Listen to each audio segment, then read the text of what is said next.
Good morning, everyone. Today we're going to be talking about the balance changes which are coming early next month because literally everyone gets a buff, no one gets a nerf. It's a win-win. Katanas didn't get nerfed. I'm happy. You're happy. Everyone's happy. But before we jump into the video, if you're new to the channel, I upload NGS content daily. So if you do play this game, I would really appreciate a subscribe as it really helps out the channel. Anyway, without further ado, let's begin the video.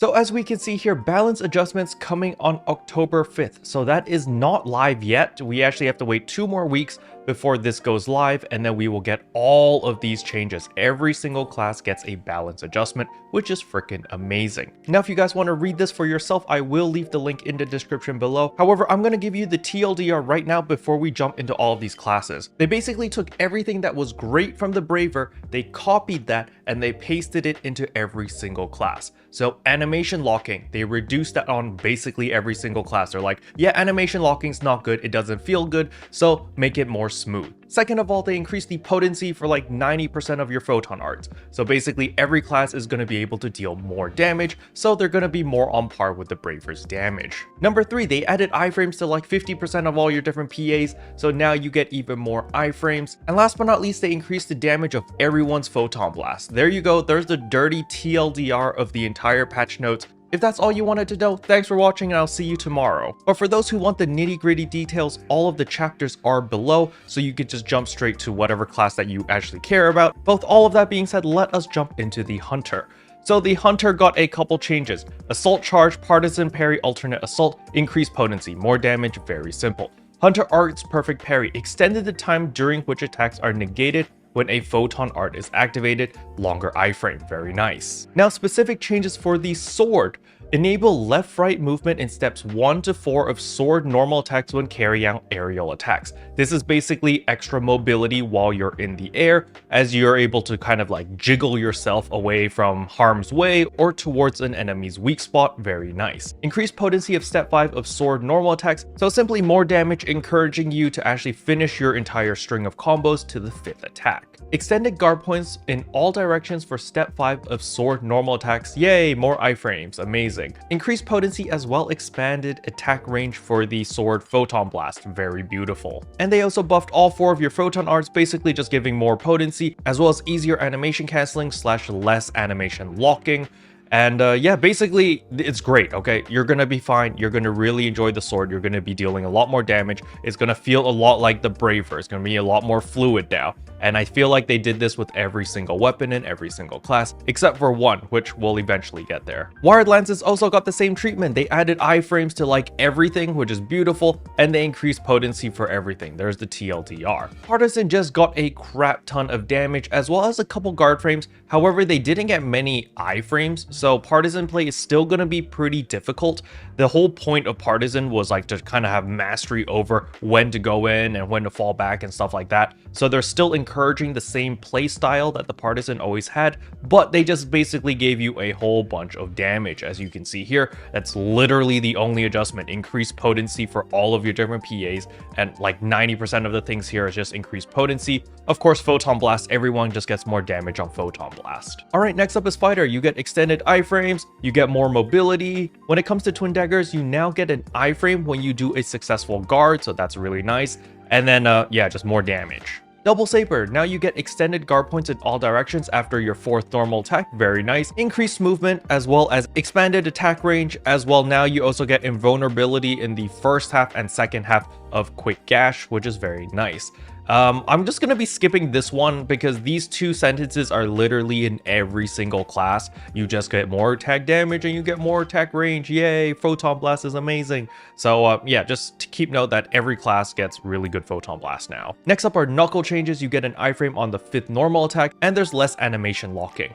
And as for all your PAs, increased potency, basically just more damage. Now for my Ranger players, I feel like you are going to appreciate the changes the most because now you won't feel as clunky. Basically, it's going to feel a lot smoother, a lot better because you have increased motion speed, and they've also relaxed the canceling timing for weapon actions. So basically, yeah, it's a lot easier to do your blight rounds. You don't feel like you're a stupid stationary turret anymore, and it's going to feel a lot more smoother. And I think you guys are really going to appreciate a lot of these changes over here. They basically just gave you a bunch of iframes, a bunch of more survivability, a bunch of more fluidity to the class so that the Ranger is going to feel a lot better. There are quite a lot of changes for the Ranger. However, as you guys know, I don't really play the Ranger, so you guys can just read this for yourself because I really don't know how this is going to affect you other than it's just going to feel better and you're going to deal more damage. Now, alongside with all those changes, of course, your launcher is also getting buffed as well. And yeah, very nice stuff over here. Fear Eraser is one of like your main DPS skills when an enemy is down. And so it is nice that you finally get increased turning speed when starting and while attacking. This was really annoying if you like started and then like, you know, the boss broke like the wrong direction or something. And it's like, oh great, I need to slowly turn towards that boss and you just lose a lot of DPS. So hopefully this fixes a lot of things, which is really nice. They've also added a forward guard when you're finishing the attack. That's actually pretty cool as well. And they also added sidestep canceling timing. Next up is the Gunner. The Gunner doesn't really have like really crazy changes. They just added specific iframes. So for example, when you're using Rising Dive, you get a little iframe over here. When you use Stylish Roll Counter Bullet, it's just going to feel a little bit more smoother and less clunky. And for the twin machine guns, for your Bullet Rave, they just added a frontal guard point and a point of invincibility to both the charged and uncharged attacks. I think this is actually a pretty big deal. Like, I think it doesn't seem like much on paper, but when you're actually playing, I think a lot of people are going to appreciate the Bullet Rave change here quite a bit. Aimless range, they just expanded the tech range. So, you know, it's not a lot of changes for the Gunner. I personally thought the Gunner would get a little bit more love, similar to like how the Ranger got a lot of love. I guess the devs thought that these changes were enough. We're just gonna have to wait and see in October. Now for my Force players, if you guys were using rods, it's literally no change. You guys were fine. They just increased the potency for your Photon Blast, but for those who don't know, you actually did a ridiculous amount of damage with your Photon Blast already. So yeah, they just made you even more ridiculous, so that's pretty nice. But there are quite a few changes for your Talus. So if you are a Force player and you've never tried the Talus, you might want to try the Talus or at least look into it when these balance changes kick in, because you're getting extended iframes duration whenever you do your Talus weapon action. And if you do a successful dodge, it extends that iframe.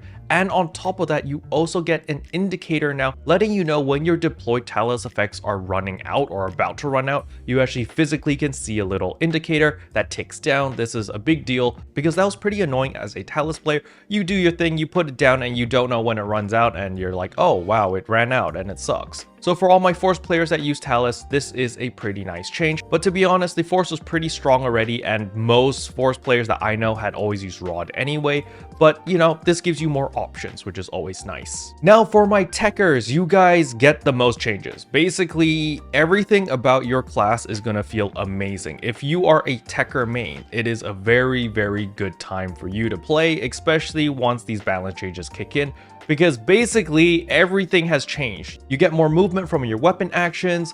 Your weapon actions also give you iframes as well. It's now easier to animation cancel because you're no longer going to be animation locked as long. And everything over here just like increased potency and everything that I just said. Everything's just going to feel better, okay? So just take my word on that. Just play Techter and have fun because you are going to be pretty broken. So yeah, basically Techter got a lot of love. Now for my Braver mains, I know a lot of people have been waiting for this segment, or maybe you just timestamped and jumped to here because you just care about the Braver. Well, for the Katana, we got a lot of love for Photon Blast. But that was it, because Katana, I mean, you know, I know, everyone knows, Katana was freaking busted. It was strong as heck. And I'm happy that they just buffed everyone else and they didn't nerf the Katana, so I'm very happy about this. But of course, the Katana is only one half of the Braver. The second half of the Braver is, of course, the bow. The bow did get a lot of changes over here, but honestly, I don't think it was enough. I was really hoping for more significant changes, but maybe they're saving all the big changes in the December patch. But these changes over here, they basically just made the bow a lot more fluid. There's a lot less animation locking. They gave you a bunch of new iframes, but that's really it. Just more iframes, more mobility, and they didn't really increase your damage, unfortunately. Like your damage for your bow, I know the bow always did decent damage, but I was hoping that they would get like even more damage to kind of incentivize people to play the bow. All right, now to talk about the Bouncer. Unfortunately, if you are Chrono Catastrophe, you are a very sad boy. For those who don't know, Chrono Catastrophe plays Soaring Blades Bouncer.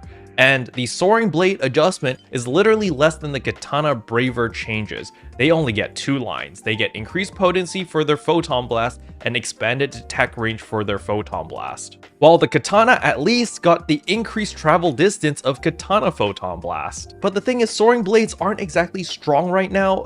They're kind of jank right now, to be honest. So I feel like they got cucked really hard. But if you are a Jet Boots bouncer, you are a happy person, because not only do you get more damage from your Photon Blast, you get more damage all around, which is very beautiful. I find this really funny that the Jet Boots, which were originally like, they're fine right now. They're perfectly balanced, they're really good class. Sure, they're not at the same level as Katana Braver, but by increasing their overall damage, you know, they're in a very good spot. Yet Soaring Blades don't even get that. They get nothing. I'm so sorry, Chrono. This really sucks for you. But you know what? There's always December, right? There's always the December update. Copium. Alright, last but not least are my Waker balance changes. So the Waker just gets extended iframes for linear dive as well as linear dive encore. So that is the click as well as the hold. So pretty nice. Now there's also a bunch of harmonizer changes. Again, just increasing your damage for your Photon Blast and giving you guys more iframes and a little bit more fluidity. Or less animation locking. And for your photon arts, you're getting an iframe as well as guard points, which is very nice. So for those who are still here, this is the part where you actually want to make 3 characters on the same ship, especially for my PlayStation players. The reason is because you will be getting end reset all skills per character, alright? So if you have 3 characters, all free-to-play accounts can make up to 3 characters. If you have 3 characters on the same ship, that means you will get 3 end reset all skills, which you can funnel all 3 onto one specific character, or just leave it in your default storage, which is accessible to any character as long as they are on the same ship. Alright, so this is why you want multiple characters before this patch kicks in. I will make a separate video reminding you about this again, probably in another pre-maintenance checklist, okay? Special thanks to all the members for supporting the channel. It really means a lot to me. Thank you again. But yeah, that's all I wanted to cover in today's video. Hopefully you guys found it helpful. If you did, I would appreciate a like and a subscribe, and I'll see you guys in tomorrow's video. Bye! What can I say except you're welcome for the heals, the boosts, the res.